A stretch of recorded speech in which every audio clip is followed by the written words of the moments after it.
పెద్దాపురం నియోజకవర్గం సామర్లకోట సీతారామ కాలనీకి సంబంధించి ఏదైతే మాధురిని ఆమె పిల్లల్ని కూడా అత్యంత కిరాతకంగా హత్య చేసిన దుండగుడు ఎవరో కూడా ఇప్పటికీ పోలీసులు ఇన్వెస్టిగేషన్ జరుగుతుంది. అయితే ఈ నేపథ్యంలో కాలనీ వాసులందరూ కూడా భయంతో బెంబేలెత్తిపోతున్న పరిస్థితి కనిపిస్తున్నాయి. కాలనీ వాసులందరూ కూడా మనతో ఉన్నారు, మాట్లాడే ప్రయత్నం చేద్దాం. చెప్పండి, అసలు ప్రధానంగా చూసుకున్నట్లయితే అసలు మాధురి హత్యకు గురైంది అన్న విషయం ఎప్పుడు తెలిసింది, మీరు ఎలా గమనించారు? వాళ్ళ ఆయన గారు వచ్చే వరకు మాకు ఎవరికీ తెలియదండి. వచ్చిన తర్వాత మాధురి అని డోర్ కొట్టాడంటే డోర్ కొడితే ఇంకా లెగుతులేదు, తలుపు తీయట్లేదని లోపలికి చూడకపోతే ముగ్గురు రక్తం అటువైపు నుంచి దాటి వెళ్ళాడంటండి. అటువైపు డోర్ ఓపెన్ చేసి ఉందంట, చూడబోతుకి రక్తపు మడుగులో కొట్టుకుని ఉన్నారు. మరి ఆ తర్వాత మేము అందరం వెళ్ళామండి. వాళ్ళు వస్తేనే కానీ మాకు ఎవరికి తెలియలేదు సార్. మరి మేమందరం చాలా భయందాలను పడిపోతాం. అతను ఎవడైనా సరే అతి దారుణంగా పిల్లల్ని ముగ్గురిని చంపేశాడు.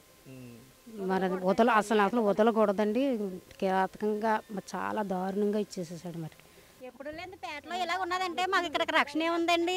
అక్కడ చూస్తేనేమో దారిలో లైట్లు ఉండవండి, అడవులోకి వెళ్ళినట్టు అక్కడ ఉంటుంది. ఇప్పుడు ఇంత అర్ధరాత్రి కాడ ఇంత అలా జరిగిందంటే మాకు అసలు ఏమనుకోవాలండి. పోనీ పగలనుకోండి ఎవరన్నా వెళ్ళి అడ్డుకుంటాం, రాత్రులు అందరూ పడుకుంటే టైంలో వచ్చి అలా చేయొచ్చండి. అసలు ఎదవా అలాంటి ఎదవని ఎంత రోడ్డు మీద ఉరి తీసేసినా సరే కానీ మాకు ఆనందమేనండి. ఆడెవడంటే ఉన్నవండి ఆడు శిక్ష పడేలాగే మీరు చేయాలండి. ఎందుకంటే చంటి పిల్లలు మగమన్నా చూడలేదండి ఆ పనికి మాలేదవా అంత కరోట్టుకడంటే మరి కానీ ఏమనుకోవాలండి మనం అసలు. మాధురి గారు ఎలా ఉండేవారమ్మా మీతో అందరూ? మాధురి గారు అయితే మట్టుకి ఆదివారం వచ్చేసరికి చిన్నపిల్లలు ఇద్దరిని తయారు చేసుకొని చర్చికి వెళ్ళిపోయేవారండి, లోన్ ఉండేవారండి. శుక్రవారం ఆవిడ చర్చికి వెళ్ళినప్పుడే బయట కాపాడేదండి. మాకు మిగతా రోజులు ఎప్పుడు మాకు బయట కాపాడలేదండి. ఆయన అంటారా డ్యూటీకి వెళ్ళిపోయేవారు, వచ్చి పిల్లలు గట్రా బయటకు తీసుకెళ్ళి ఆయన మళ్ళీ లోన్కి వెళ్ళిపోయేవారు. కానీ ఎవరితోటి ఏ గొడవ లేదండి, ఏ గోళ లేదండి. వాళ్ళకి వాళ్ళ జీవితం ఇంకా వాళ్ళే చేసుకుంటేవారండి. పోనీ ఇప్పుడు ఎవరికన్నా గొడవ ఉన్నదనుకోండి, తల్లిని అన్న గొడవ పెట్టి 2 దెబ్బలు కొట్టాను వెళ్ళిపోవాలి. కానీ చంటి పిల్లలు అంత అలాగా చేస్తారండి అదవా. ఎంత కరోటు కూడా అయితే అలా చేస్తాడు చెప్పండి అదవా, పనికి మాలేదవా. నేను రోడ్డు మీద వృద్ధి చేయాలండి అతను. అదండి పిల్లలు ఎక్కడ తిరిగేవారమ్మా? పిల్లలు ఎక్కడ మాతోనే తిరిగేవారండి. మా పిల్లలు వాళ్ళ పిల్లలు ఒకటే స్కూల్ అండి. పిల్లలు కూడా కలిసి వెళ్ళేవారు. రథరత్మాల పిల్లలకు కూడా జ్వరం వచ్చేసి ఎడుతా ఉన్నారండి. రవీంద్ర స్కూల్ అండి, Bala market Ravindra English medium school అండి. పిల్లలు ఇప్పుడు మాకు కూడా రక్షణ కావాలండి. ఎందుకంటే ఇప్పుడు మా భర్తలు కూడా డ్యూటీలకు వెళ్తున్నారు సార్. మరి ఇప్పుడు మేము కూడా పిల్లలు వేసుకుని పడుకుంటున్నామండి. ఇప్పుడు మాకు కూడా రక్షణ కల్పించమని చెప్పండి. జగన్ కాలనీలో లైట్లు లేవండి, ఆ సివర్ని అటోపు ఏమి లేవండి. ఇయ్యోపమ్మ లైట్లు ఉన్నాయి, తాగుమోతాడు ఎక్కువండి.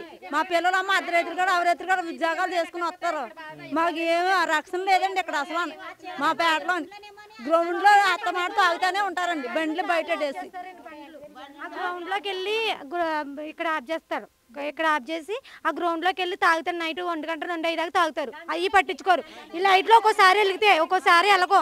మాకు చిన్నపిల్లలు మారు ఇల్లు రోడ్డు మీదే. వాళ్ళకి ఏమైనా రేపు పొద్దున్న పిల్లలకైంది, రేపు పొద్దున్న మా పిల్లలకి అవుతుంది కదండి. అదేంటి మా బాధ. చెప్పండమ్మా, ఎవరు అక్కడ మాట్లాడుతున్నారు? గంజా అంటున్నారు.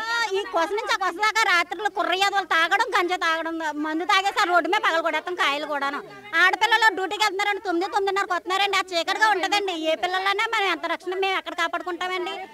మందు ఒకటేనమ్మా, గంజా ఇలాంటివి ఇంకా ఆ బ్యాచ్ కూడా ఎక్కువైపోయారండి. ఇక్కడ గంజా బ్యాచ్ కూడా ఎక్కువైపోయారండి. ఈత వరకు అంటే ఉండేవారు లేదలేదండి. ఇప్పుడు దారిపోటుకే కూకొని తాగడం, గంజా యాదవులు ఎక్కువైపోయారండి. పోలీసులు ఏం పట్టించుకోవట్లేదు.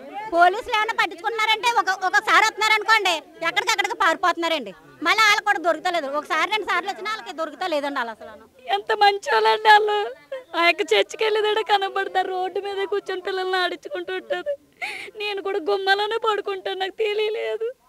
వాళ్ళ దగ్గర మొత్తం ఇలా ఉన్నదండి. మొత్తం వాళ్ళంతా రక్త కొల్లండి. డైరెక్ట్గా చూసామండి, మేము లోనకెళ్ళి చూసాం మేడం. అప్పటికి ఇంకా పోలీసులు గట్రా ఎవరు రాలేదండి. అలా ఆయన తలుపులు బద్దలు కూడా చూసేటప్పటికి మేము అందరం బిల్లబిల్లమంటే వెళ్ళేటప్పటికి ముగ్గురు అలా ఉన్నారు మేడం. చాలా ఎక్కడ ఎప్పుడు చూడలేదు మేడం, చాలా ఘోరం మేడం. మాకు కూడా ఇప్పుడు రక్షణ కలిగించాలండి. మా కెమెరాలు పెట్టించాలి మేడం. ఇప్పుడు మాకు మా బిడ్డలకు కూడా రక్షణ కావాలండి. ఇప్పుడు ఆడెవడో తెలవాలండి. ఆడిని మా దగ్గర తీసుకొస్తే మేమే ఆడిని ఏదో చేస్తామండి. కొన్ని ఎవరి వల్ల ఏమో పోతే మేమే చంపేస్తామండి. ఆడిని మట్టికి వదిలిపెట్టొద్దండి, మాకు అప్పచెప్పాలండి. ఆడిని అయితే మేనండి. ఇది చూసుకున్నట్లయితే గంజాయి కొట్టేవాళ్ళు, అదేవిధంగా మందు తాగి ఇక్కడంతా కూడా పూర్తిగా అయితే వీరందరూ కూడా గంజాయి బ్యాచ్ అంతా కూడా ఎక్కువ అయిపోయింది. రాత్రులు ఉద్యోగాలు చేసుకుని వచ్చేటప్పటికి ఆడపిల్లలు కూడా 9 ఆ సమయానికి వస్తున్నారు, వారికి రక్షణ లేదు. ఇంత అర్ధరాత్రి పూట ఇద్దరు చిన్న పిల్లలను కూడా కిరాతకంగా హత్య చేశాడు.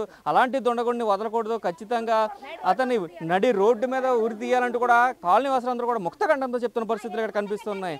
వారందరినీ కూడా ఎవరైతే ఆ దుండగుడు ఉన్నాడో అంత కిరాతకంగా చంపాల్సిన పని ఏమొచ్చిందండి కూడా.